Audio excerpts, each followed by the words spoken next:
quais os sintomas mais difíceis para tratar a depressão e quais são as possibilidades que nós temos dentro do consultório, nós psicólogos. O que a gente pode fazer para facilitar ou para simplificar a prática diante desses sintomas.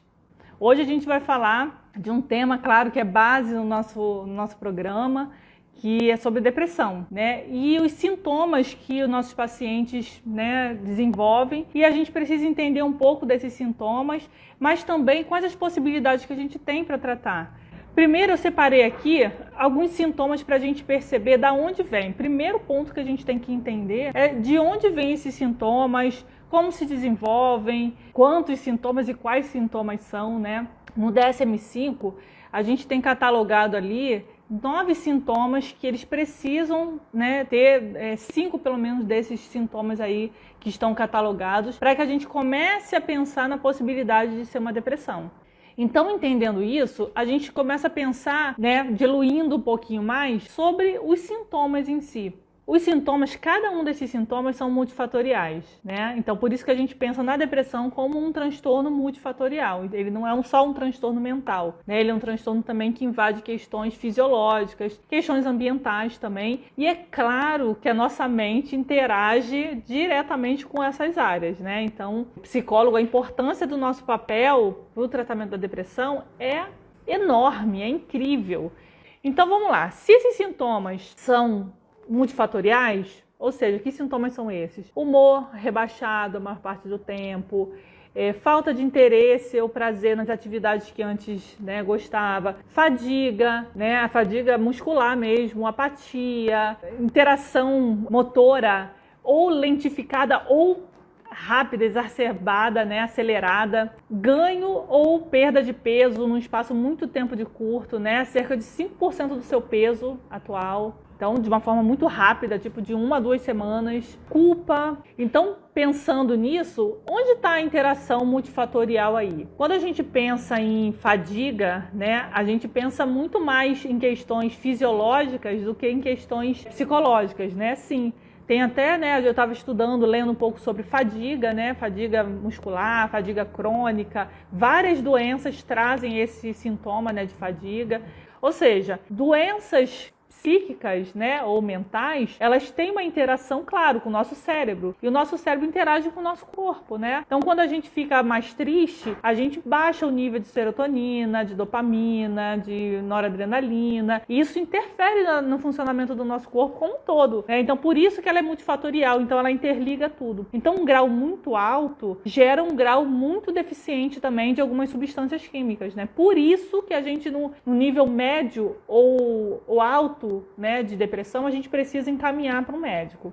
Vamos ver outro sintoma que a gente vê essa interação aí. Gente, a culpa, olha só que interessante, né? A culpa, a gente pensa no sintoma relacionado mais às questões psíquicas, mentais, cognitivas, né? A gente vai pensar nela. Mas o quanto ela traz prejuízo nesses sintomas, como apatia, por exemplo, que é um dos principais sintomas e um dos mais difíceis de tratar. Porque ele tem uma interação, ele interage com a fadiga, né? A apatia, ela interage com a fadiga. A apatia é aquele sintoma onde a pessoa, a gente até fala que a pessoa vê tudo cinza, né? Porque a pessoa não consegue mais se animar, ela não tem uma anedonia ali dentro, né? A pessoa não consegue mais sentir nem tristeza, nem felicidade, nem... É como se ela não tivesse emoção, né? Então ela fica apática, então ela fica assim com aquele olhar assim, sabe? Parece que é um olhar no horizonte, assim, como nada mais importa. Olha só como a apatia, ela interage tanto com a culpa, né, com as questões cognitivas, mentais, né? Agora também interage com as questões fisiológicas, né, de fadiga. Mas, gente, então vamos pensar nas possibilidades que a gente tem? Então eu vou partir do princípio que a gente precisa lidar com alguns sintomas de fatores específicos, né? Vamos pensar no fator fisiológico, primeiramente. Os fatores fisiológicos, eles necessitam de algumas ações do psicólogo, às vezes, né, antes de entrar no processo terapêutico, que às vezes causa uma confusão isso, né? A pessoa está ali, por exemplo, com apatia.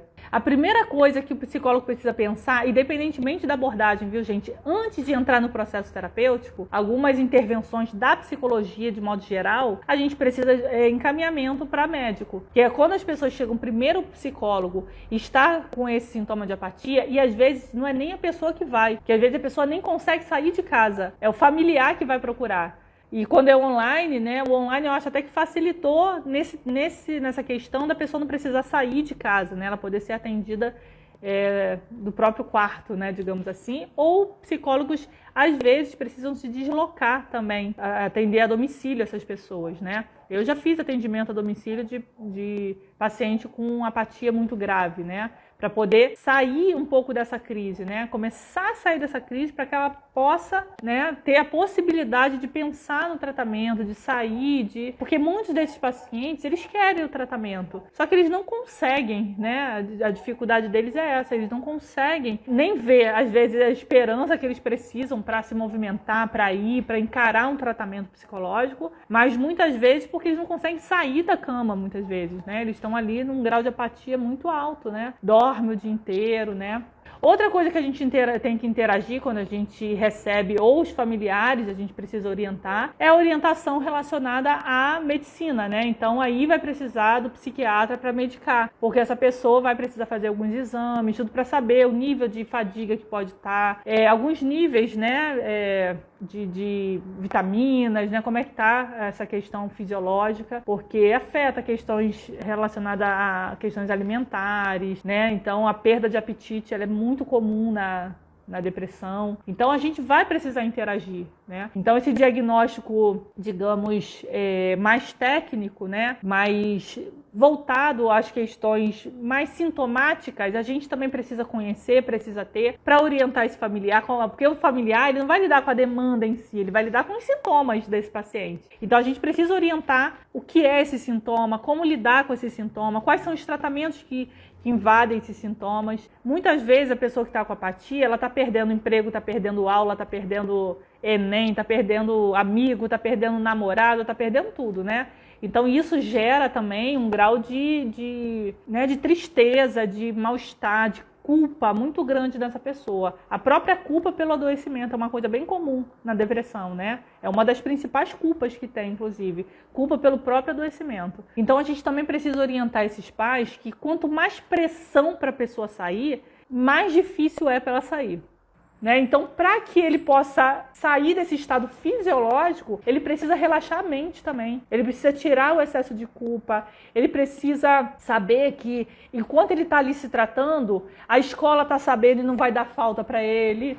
Na parte do emprego, né? Ou o emprego ser avisado, né? Aqui no Brasil é meio difícil isso, né? Mas é possível, né? De conseguir um tempo aí pelo INSS, ou conversar com os clientes, caso a pessoa seja um empreendedor, e fazer essas famílias pensarem também, criar soluções para esse suporte, né? Então a gente pode ajudar essa família a criar soluções para esse suporte, que vai ser importante, inclusive para entrar no processo terapêutico.